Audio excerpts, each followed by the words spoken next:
The champagne glass trembled in my hand as my wife's voice cut through the elegant murmur of the charity gala like a blade through silk. From now on, I'm single. Go find someone, Grant. The ballroom at the Lakeside Manor fell silent. 200 of the city's most influential donors, board members, and socialites turned to stare at me like I was roadkill on their pristine marble floor. The crystal chandelier above seemed to dim, casting shadows across faces that had transformed from polite interest to morbid fascination in the span of 3 seconds. I'm Grant Morrison, 43 years old, insurance fraud investigator by trade, punching bag by marriage. For 12 years, I'd been the dutiful husband to Alicia Morrison, executive director of Sunrise Hearts Children's Charity. Tonight, wearing my only good suit and a smile that felt like it was carved from concrete, I'd just been publicly executed by the woman who promised to love me until death do us part. The irony wasn't lost on me. I spent my days catching people who lied for money. Turned out I'd been living with the biggest fraud of all. Alicia stood at the podium in her emerald silk gown, microphone still in her manicured grip, looking like she'd just announced the weather instead of detonating our marriage in front of half the city. Her blonde hair was pulled back in that perfect chignon that cost more than most people's car payments, and her smile never wavered. She was a master performer, I'd give her that. Alicia, what the hell? I started, but the words died in my throat as movement caught my eye. Maya Chen was walking toward me. Maya, Alicia's younger sister by 3 years, moved through the crowd like she owned the room, which in a way, she did. At 38, she was a senior paralegal at Hartwell & Associates, the most prestigious law firm in the city. Where Alicia was all sharp angles and calculated beauty, Maya was curves and natural grace. Her black hair fell in waves past her shoulders, and her dark eyes held an intelligence that had always made me slightly uncomfortable during family dinners. She wore a midnight blue dress that hugged her figure in ways that made married men forget their vows and their wives remember why they hated her. Every step was deliberate, confident, predatory. The crowd parted for her like the Red Sea. Awesome, Maya said, her voice carrying clearly in the stunned silence. She slipped her arm through mine with the casual intimacy of a longtime lover. Then I'm taking him. The collective intake of breath from 200 people sounded like a wind tunnel. Cameras flashed. Someone dropped a glass, the crystal shattering against marble with a sound like breaking bones. Alicia's composure cracked for the first time in years. That's not what I meant. But Maya was already leading me toward the dance floor, her hand warm and sure on my arm. The orchestra, bless their professional souls, had kept playing throughout the entire debacle. A waltz, appropriately dramatic for the occasion. Play along, Maya whispered as she turned into my arms. Trust me. I'd been an insurance investigator for 15 years. I knew when someone was running a con. But as Maya's body pressed against mine and we began to move to the music, I realized I didn't care. For the first time in months, maybe years, I felt alive. You want to tell me what this is about? I murmured as we swayed to the 3/4 time. Maya's smile was sharp enough to cut glass. I know about Troy. The name hit me like a physical blow. Troy Brennan, 34, director of operations at Sunrise Hearts. Tall, athletic, with the kind of easy charm that made donors open their checkbooks and apparently made wives open their legs. What about Troy? I asked, though my gut already knew the answer. Everything, Maya said simply. The affair, the money, all of it. Around us, the gala had resumed some semblance of normalcy, but I could feel eyes on us like laser sights. Alicia had stepped down from the podium and was making her way through the crowd, her face a mask of barely controlled panic. How long have you known? I asked. 3 weeks. Maya spun under my arm with practiced grace. I've been gathering evidence, financial records, deleted text messages, hotel receipts. I'm very good at my job, Grant. The music swelled, and Maya pulled closer. I could smell her perfume, something expensive and subtle that made my head spin. Why are you helping me?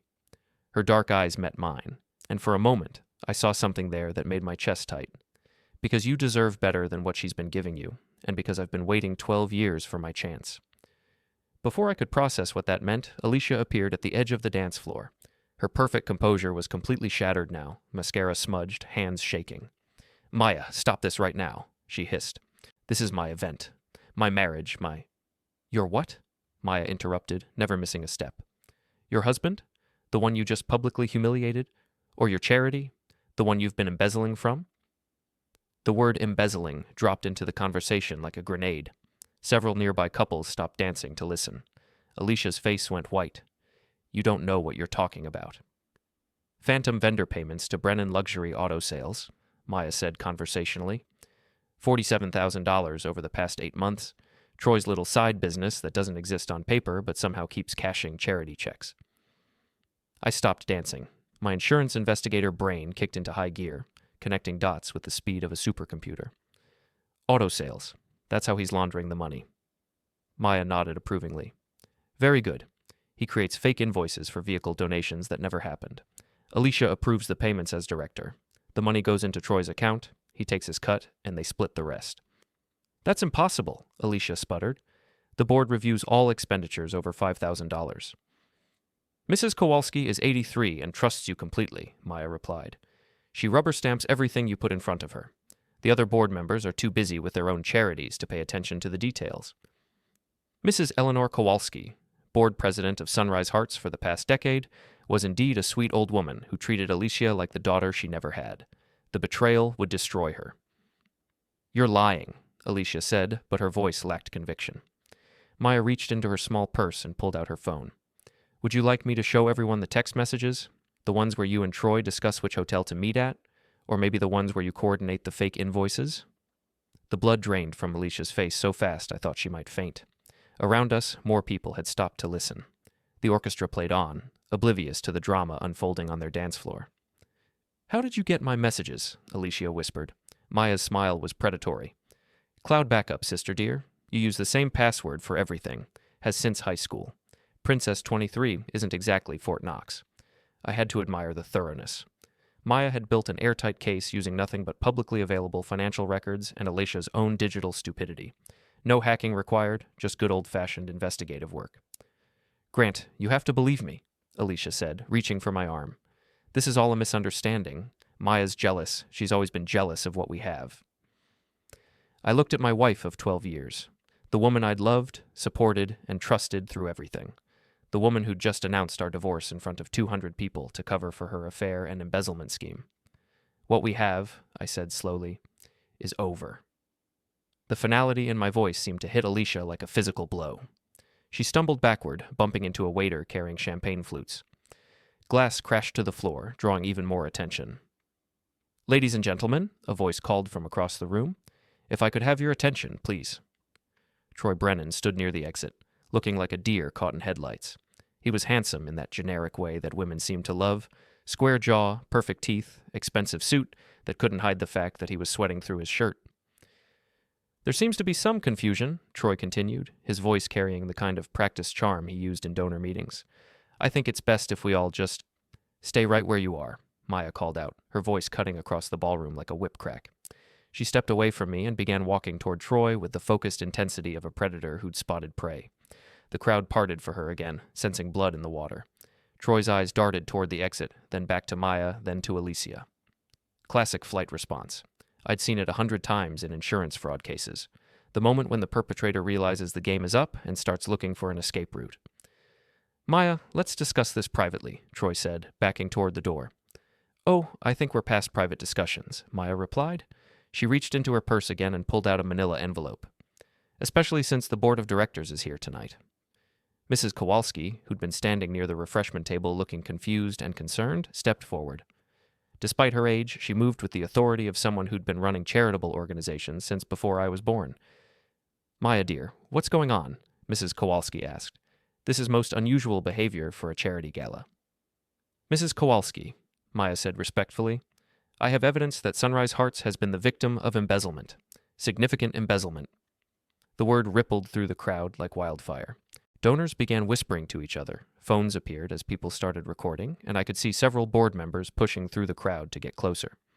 Troy made his move. He bolted for the exit with the desperate speed of a man who knew his life was about to implode.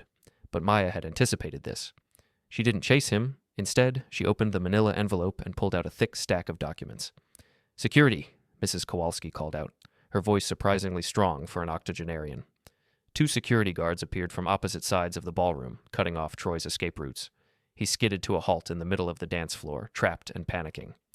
This is insane, Troy said, his charm finally cracking. These people are having some kind of family dispute. It has nothing to do with the charity. Maya held up a document. Bank records showing payments from Sunrise Hearts to Brennan Luxury Auto Sales, she announced to the crowd. $47,000 for vehicle donations that don't exist. She held up another document. Hotel receipts charged to Troy's credit card, cross-referenced with Alicia's calendar showing external meetings on the same dates. Another document. Text messages between Alicia Morrison and Troy Brennan discussing both their affair and the coordination of fraudulent invoices. The crowd was dead silent now, except for the sound of camera phones recording everything. This was going to be all over social media within minutes. Mrs. Kowalski took the documents with shaking hands. As she read, her face transformed from confusion to shock to deep personal betrayal. "Alicia," she said quietly, "is this true?" My wife stood frozen in the middle of the ballroom, mascara running down her cheeks, her perfect composure completely destroyed. She looked like a cornered animal. "Mrs. Kowalski, I can explain everything," Alicia said. "This is all a misunderstanding. Maya is trying to destroy me because she's jealous of my marriage. My position? Your marriage?" I interrupted, stepping forward. "The one you just ended on live television?"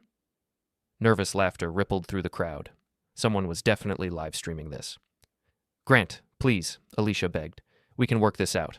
We can go to counseling. We can go to prison," I said flatly. "Both of you. Embezzlement from a registered charity is a federal crime." Troy's face went gray. "Now wait just a minute. I never stole anything. Those were legitimate business expenses." "For a business that doesn't exist," Maya interrupted. She pulled out her phone and began scrolling through screenshots. "Brennan Luxury Auto Sales has no business license, no registered address, and no tax filings. It's a shell company designed to launder stolen charity funds." Mrs. Kowalski looked up from the documents, her eyes hard as diamonds. "I'm calling an emergency board meeting, right now." She turned to the security guards. "Please escort Mr. Brennan and Mrs. Morrison to the conference room. They are not to leave the premises." "You can't hold us here," Troy protested. "We haven't been charged with anything." "No," Mrs. Kowalski agreed. "But you're both suspended from your positions effective immediately, pending a full investigation. And since this is a private event at a private venue, we can absolutely detain you until the police arrive." The word police sent another ripple of excitement through the crowd. This was better than reality television.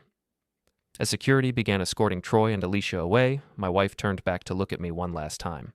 Her perfect mask was completely gone now, replaced by raw desperation. "Grant, don't let her do this to us," she pleaded. "She's destroying our family." I looked at the woman I'd married 12 years ago, the woman who'd shared my bed while stealing from children's charity and planning to divorce me in the most humiliating way possible. "No, Alicia," I said quietly. "You destroyed our family. Maya just documented it." The security guards led them away, and the crowd began buzzing with excited conversation. Mrs. Kowalski was already on her phone, presumably calling other board members and very likely the FBI. Maya walked back to me, her heels clicking on the marble floor like a countdown timer. "Well," she said, slipping her arm through mine again, "that was fun." I stared at her. "Fun? You just destroyed 2 people's lives." "I exposed 2 criminals," Maya corrected. "There's a difference, and I saved a children's charity from being robbed blind." She was right, of course. In my line of work, I'd seen plenty of cases like this. The only difference was that this time it was personal. "What happens now?" I asked. Maya's smile was soft this time, almost vulnerable. "Now we dance. The orchestra is still playing, the champagne is still flowing, and you're officially single as of about 10 minutes ago." She was right about that, too. Alicia's public declaration had been legally meaningless, but it was certainly clear intent. "Maya," I said as we began to sway to the music again. "Earlier, you said you'd been waiting 12 years for your chance. What did you mean?" Her dark eyes met mine, and I saw something there that made my heart race in a way it hadn't in years. "I mean," she said softly, "that I've been in love with you since the day Alicia brought you home, and I've spent 12 years watching her take you for granted, treat you like hired help, and waste the best man I've ever known." The confession hit me like a lightning bolt. "Maya, I know it's complicated," she continued. "I know the timing is terrible. I know this whole situation is insane. But Grant, life is short, and chances like this don't come along twice." Around us, the gala was slowly returning to normal. The immediate drama was over, but the gossip would fuel society pages for months.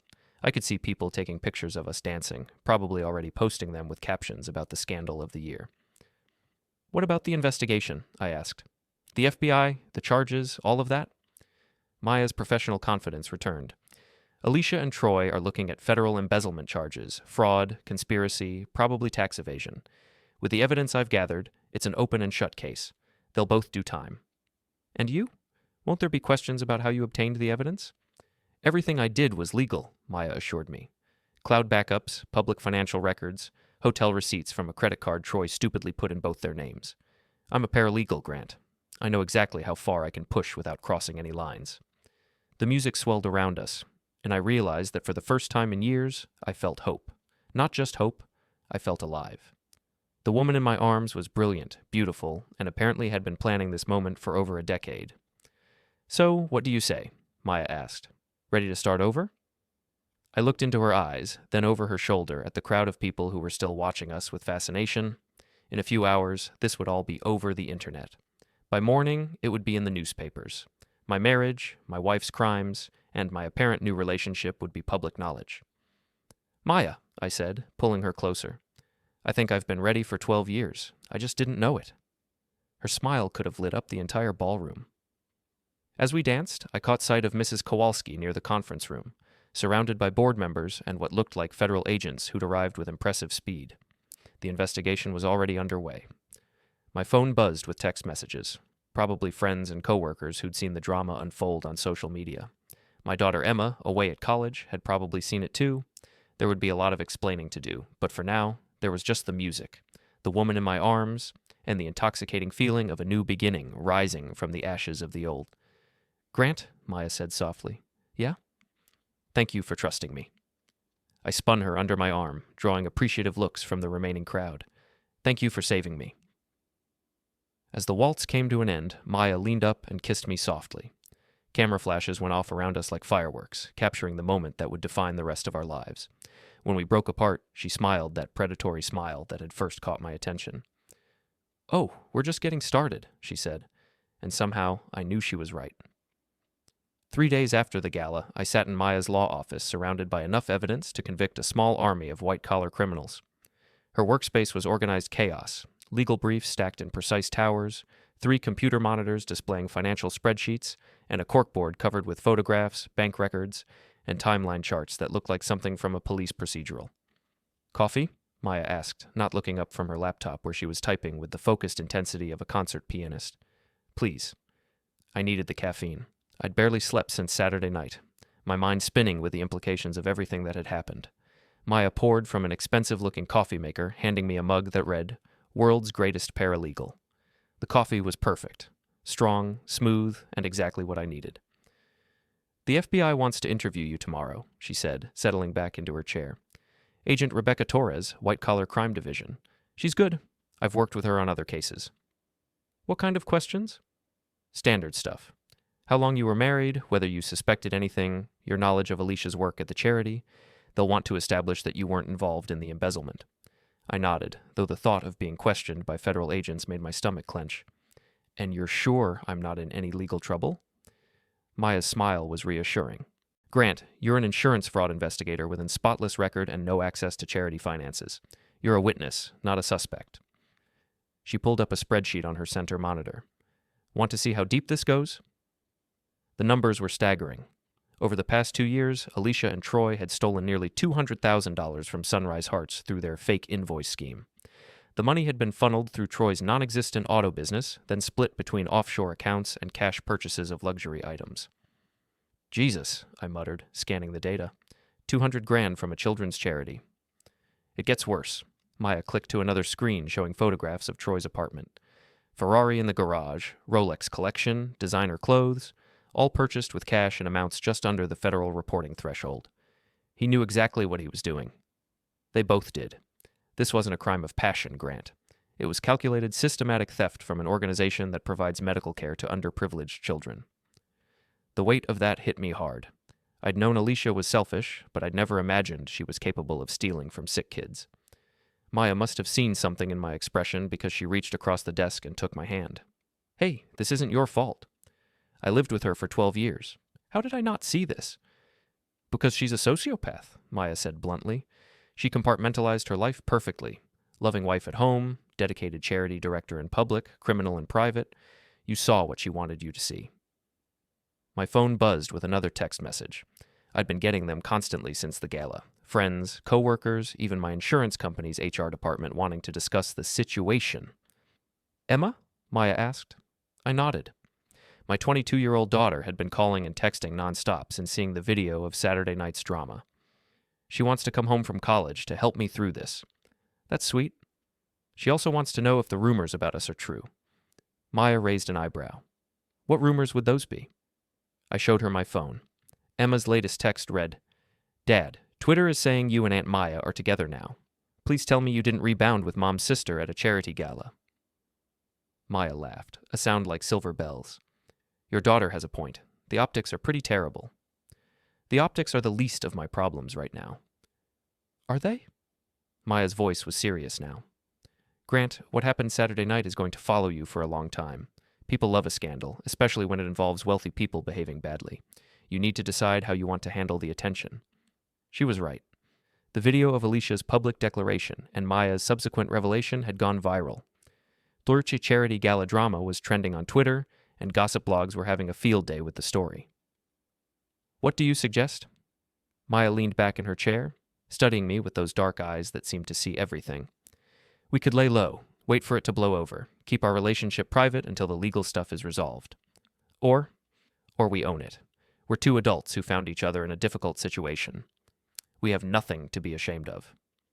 I considered this. The insurance company had already put me on paid leave pending the FBI investigation, so my career was on hold anyway, and hiding from Maya felt like the opposite of what I wanted to do. There's something else, Maya said, her voice careful. The media attention isn't going away anytime soon. Channel 7 wants to interview you.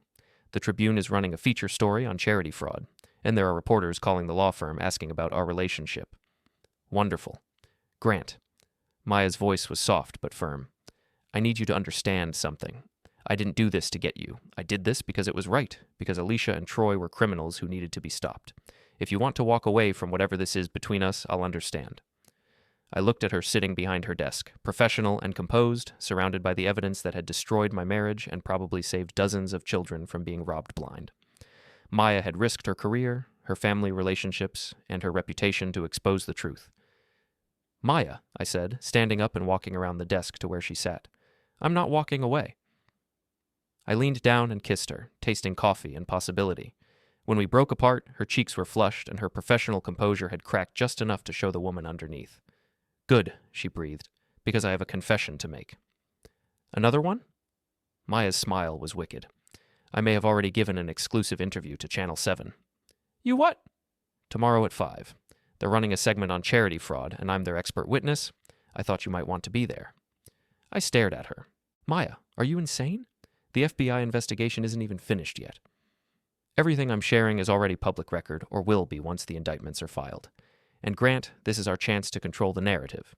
Right now, we look like the villains who destroyed a marriage at a charity gala. But if we tell our story, the real story, we become the heroes who exposed criminals and saved a children's charity. She was right, and I knew it. In my insurance work, I'd seen how public perception could make or break a case. Getting ahead of the story was smart. What do you need me to do? Maya's smile could have melted steel. Just be yourself. Tell the truth about what you saw, what you suspected, how it felt to discover that your wife was stealing from sick children. Let people see the man I fell in love with. The words hung in the air between us like a bridge we were both afraid to cross. Maya, I said carefully, about that, about us. Are we really doing this? She stood up, closing the distance between us until I could smell her perfume and feel the warmth of her body. Grant Morrison, she said, looking up at me with those dark eyes that had haunted my dreams for years. I have been waiting 12 years for you to be free. I'm not letting you go now. I kissed her again, harder this time, with 12 years of suppressed attraction and 3 days of emotional chaos fueling the fire between us. When we finally broke apart, we were both breathing hard. The interview is tomorrow at 3, Maya said against my lips. Channel 7 Studios downtown. I'll be there. And Grant, wear the blue suit. It brings out your eyes. I laughed despite everything. Yes, ma'am. My phone buzzed again. This time it was a number I didn't recognize. Grant Morrison? The voice was male, professional, unfamiliar. Yes? This is Detective Ray Santos, Financial Crimes Division. I'm calling about your wife. My blood went cold. What about her? She's been arrested. Federal charges. She's asking for you. I looked at Maya, who had gone very still. Where? Federal building downtown. But Mr. Morrison, you should know that anything you say to her can be used in court. You might want to bring a lawyer. Maya was already reaching for her purse. We'll be right there, I said. As we left the office, Maya grabbed my hand. You don't have to do this, you know. You don't owe her anything. I squeezed her fingers.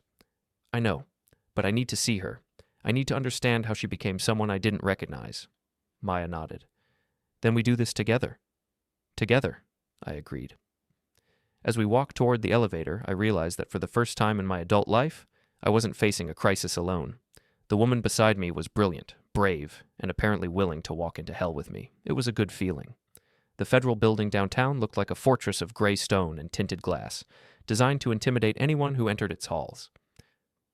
Maya and I sat in the sterile waiting room on the third floor, surrounded by the kind of institutional furniture that existed solely to make people uncomfortable. She's been in custody for 6 hours, Maya said, checking her phone. No bail hearing yet. Agent Torres appeared in the doorway, a woman in her 40s with steel gray hair and the kind of sharp eyes that missed nothing. Mr. Morrison, I'm Agent Rebecca Torres, FBI. Thank you for coming down. I stood, Maya beside me. This is Maya Chen, my attorney. Agent Torres nodded to Maya with professional respect. Ms. Chen, I understand you were instrumental in bringing this case to light. I was doing my civic duty, Maya replied smoothly. Indeed.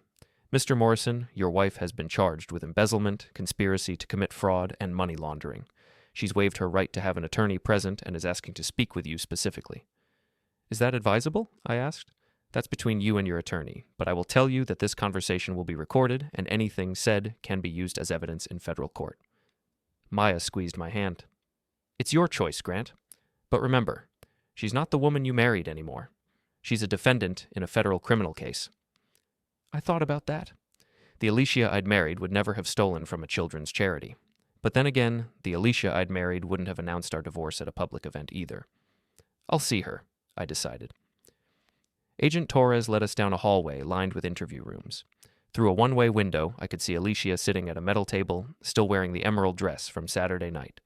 It was wrinkled now, stained with mascara and what looked like coffee. Her perfect hair was a mess, and her hands were shaking. She looked like a stranger. 5 minutes, Agent Torres said, opening the door.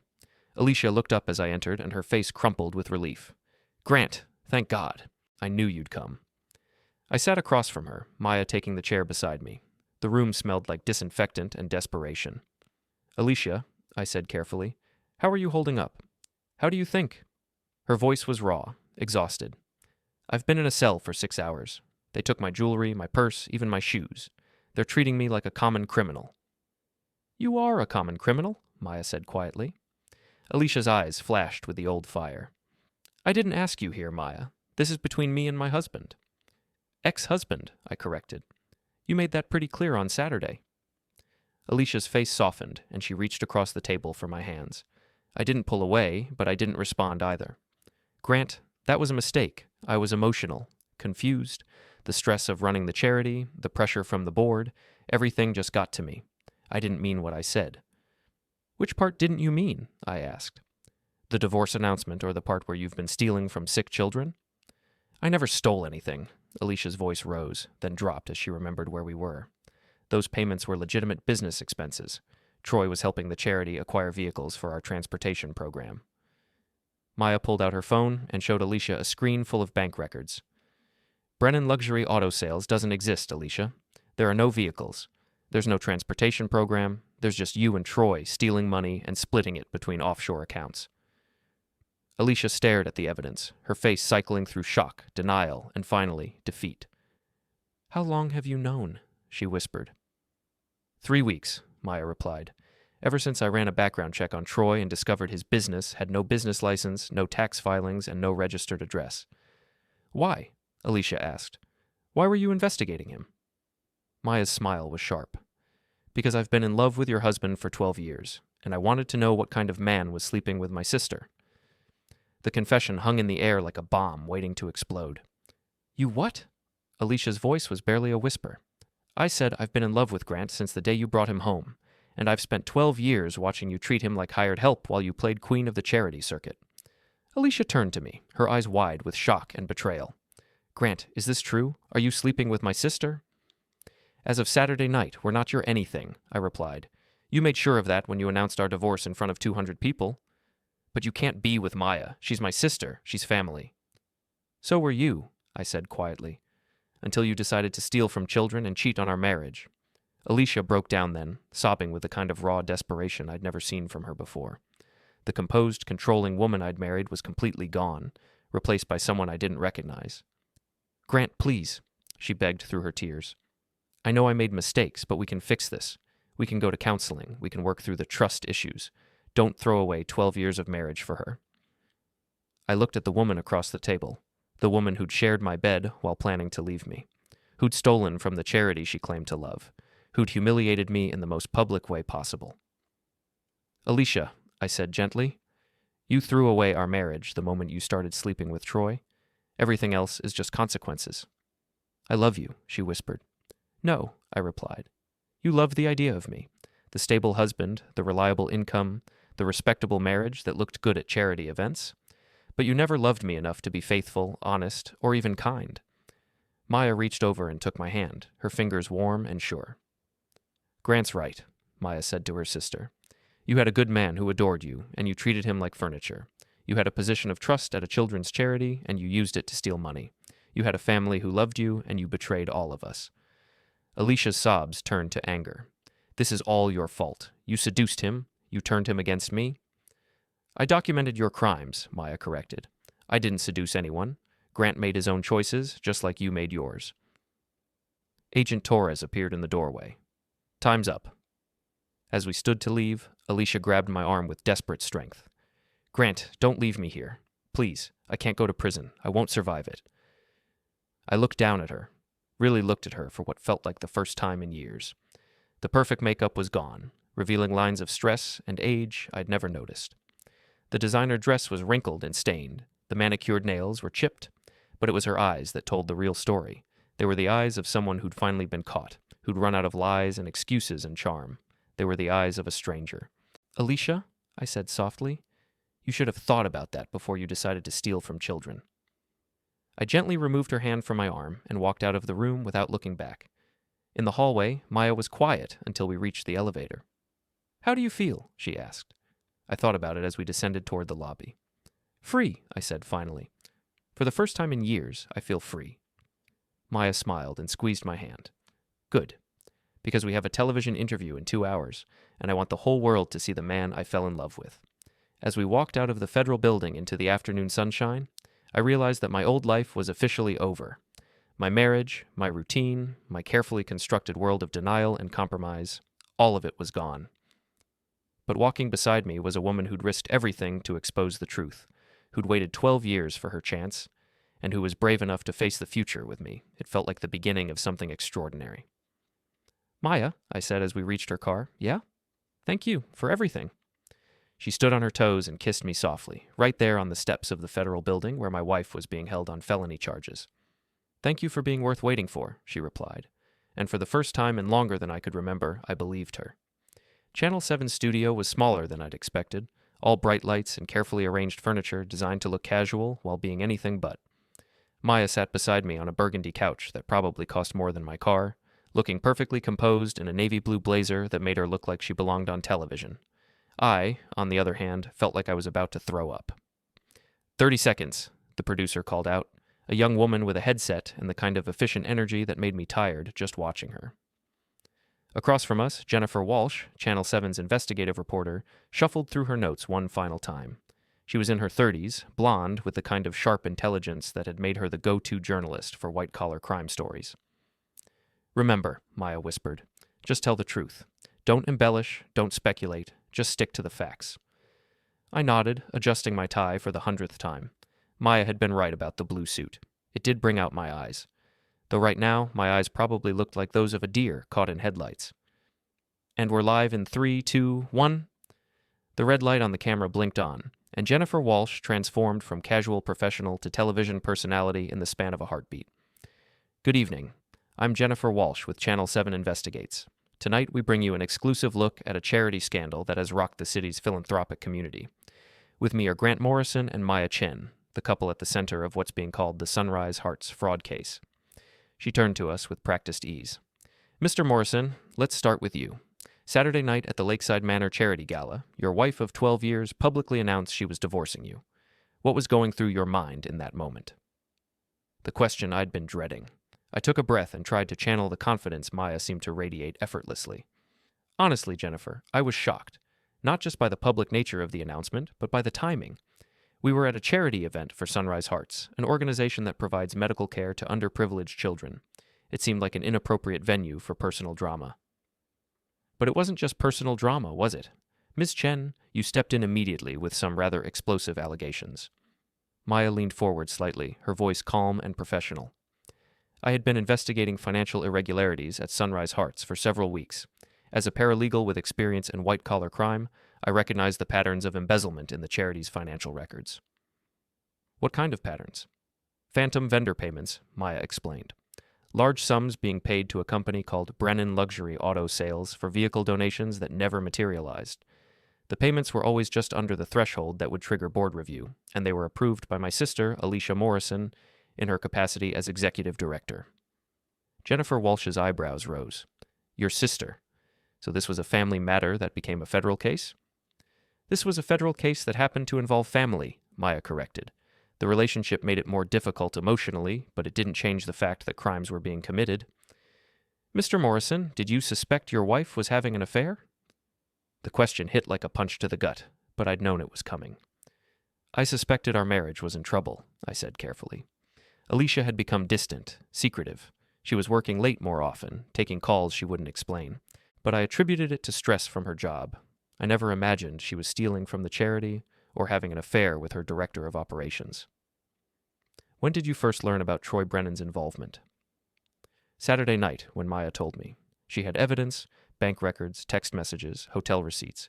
It was clear that this wasn't just an affair, but a coordinated scheme to defraud the charity. Jennifer turned back to Maya. Ms. Chen, you've been accused of orchestrating this exposure to break up your sister's marriage. How do you respond to that? Maya's smile was sharp but not unkind. I exposed criminals who were stealing from sick children. If that had the side effect of ending a marriage that was already over, I'm not going to apologize for it. Already over?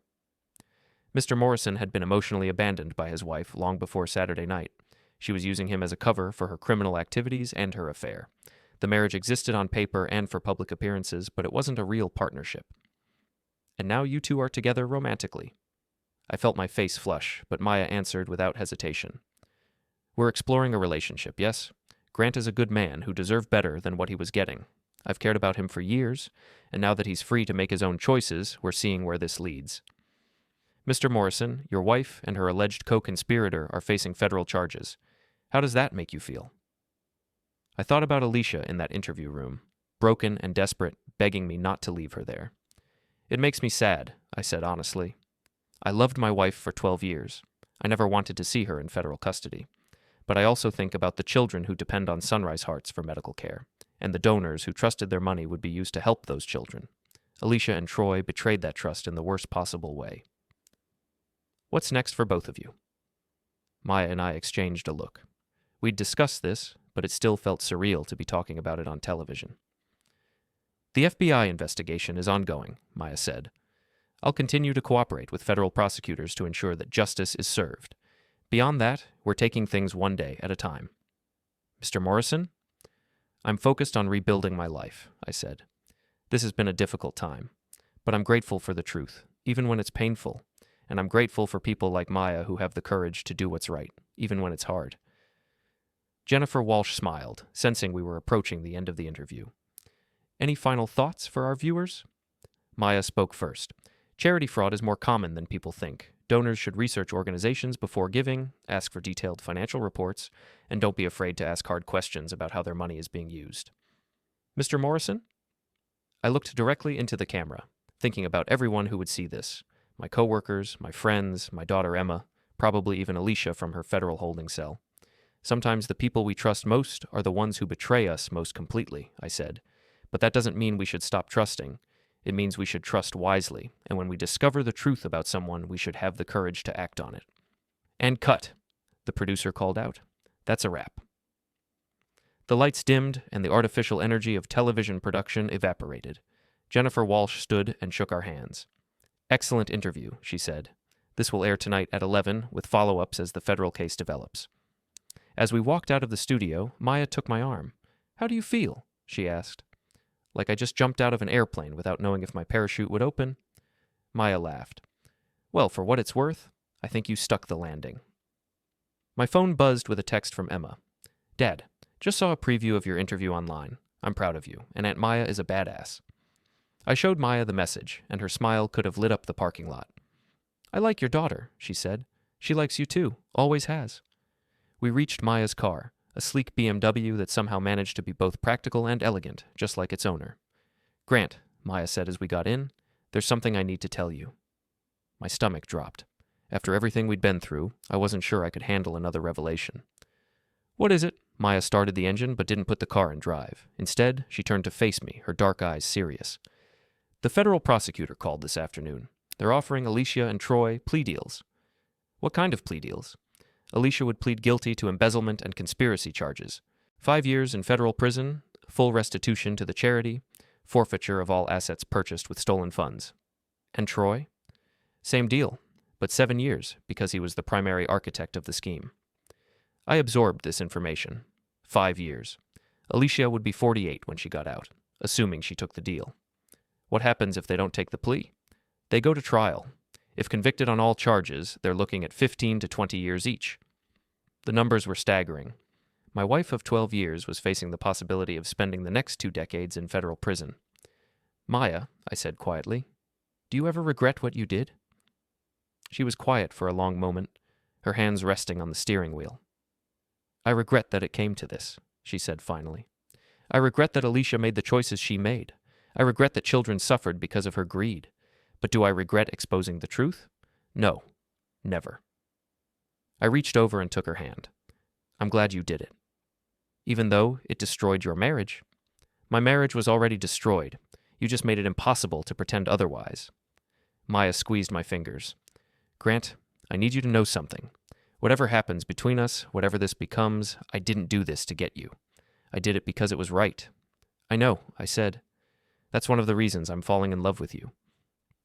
The words hung in the air between us, more intimate than anything we'd shared in the chaos of the past few days. Falling in love? Maya's voice was soft, vulnerable. Already fallen, I corrected. I think I've been falling for years. I just couldn't admit it to myself. Maya's smile was radiant. She leaned across the console and kissed me, soft and sweet, and full of promise. When we broke apart, she rested her forehead against mine. So, what now? She asked. I thought about it. My wife was in federal custody. My marriage was over. My life as I'd known it for 12 years was completely destroyed. But the woman beside me was brilliant, brave, and beautiful. She'd risked everything to do what was right, and she'd waited 12 years for her chance to be with me. Now, I said, we go home, together. Maya's smile could have powered the entire city. I like the sound of that, she said. As we drove through the city streets toward whatever came next, I realized that for the first time in my adult life, I was exactly where I was supposed to be.